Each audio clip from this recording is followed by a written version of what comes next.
Hi, hello. இன்னைக்கு ரொம்பவுமே இன்ட்ரெஸ்டிங்கான ஒரு விஷயம் நம்ம பார்க்க போறோம்.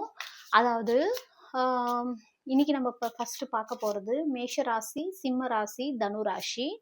உங்களை உங்களை சுத்தி உள்ளவங்க, ஓகே, உங்க கூட வேலை செய்றவங்க, உங்க கூட படிக்கிறவங்க, உங்க ஃப்ரெண்ட்ஸ் எல்லாருமே உங்களை எப்படி பார்க்கறாங்க, ஓகே, எந்த ஆங்கிள் உங்களை பத்தி எப்படி யோசிச்சு அவங்க பார்க்கறாங்க நம்ம பார்க்க போறோம். ஸோ முதல்ல மேஷ ராசி, சிம்ம ராசி, தனு ராசி, ஓகே. உங்களை எப்படி பார்க்கறாங்க, அவங்க உங்களை பார்க்குற விதம் என்ன? மேஷ ராசி, ஓகே, நீங்க ரொம்ப மிஸ்ட்ரியான பர்சன், ரொம்ப இன்டெலிஜென்ட்டான பர்சன். அதே மாதிரி உங்க லைஃப்ல நீங்க என்ன பண்ணணுங்கிறத உங்களுக்கு கரெக்டா தெரியுது, ஓகே. காக்கா காக்கா எப்பவுமே பயங்கர இன்டெலிஜென்ட். ஸோ உங்களை பார்க்குறவங்க வந்து பயங்கர இன்டெலிஜென்ட்டா பார்க்குறாங்க. அதே மாதிரி உங்களுக்கு எல்லாமே தெரியுது, ஓகே. எது பண்ணா கரெக்ட், எது பண்ணலனா தப்புங்கிறத கரெக்டா பார்த்து பண்றக்கூடிய ஒரு ஆளா உங்களை பார்க்குறாங்க. சிம்ம ராசி, ஓகே.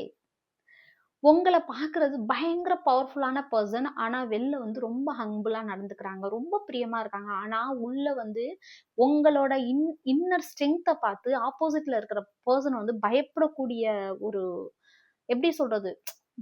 அதாவது பியர்னா கரடி. கரடி வந்து பார்க்கும்போது எப்படி இருக்கும்னு கேட்டீங்கன்னா, புசு புசுன்னு இருக்கிற மாரி இருக்கும். ஆனா ஆக்சுவலா அது பயங்கர ஸ்ட்ரெங்த்தான ஒரு அனிமல். அதே மாரி மத்தவங்கள நீங்க பண்ணக்கூடிய ஒரு பெர்சன். யாராவது கஷ்டத்துல இருக்காங்க, யாராவது ஒரு சோகம்ன்னு வந்தாங்கன்னா, நீங்க அவங்கள ஹீல் பண்ணக்கூடிய ஒரு நபர்ன்னு உங்கள பார்க்குறாங்க. ரொம்ப பியூட்டிஃபுல்லான விஷயம். அடுத்தது வந்து தனு ராசி. ஓகே. நீங்க வந்து அ இடத்துக்கு தகுந்த மாரி மாத்திக்கூடிய ஆள். ஓகே. அதாவது இப்போ ஒரு இடத்துல நீங்க இருக்கீங்க. அந்த இடத்துல வந்து உங்களுக்கு சூழல் சரியில்ல அப்டின்னா, அந்த சூழல வந்து நீங்க எப்படி ஹேண்டில் பண்ணணும் அப்படின்னு உங்களுக்கு நல்லாவே தெரியும். அதே மாரி ஃப்ளெக்சிபிளா வளைஞ்சு குடுத்து, யாருகிட்ட எப்படி நடந்துக்கணும், எப்படி பேசுனா வந்து நமக்கு வந்து எந்த பிரச்சனையும் வராது அப்படின்னு ரொம்பவுமே பிரில்லியன்ட்டா நடந்துக்கூடிய ஆளு தனு ராசி. ஸோ கிளைம் பண்ணுங்க. ஓகே. இந்த reading only for my followers and subscribers.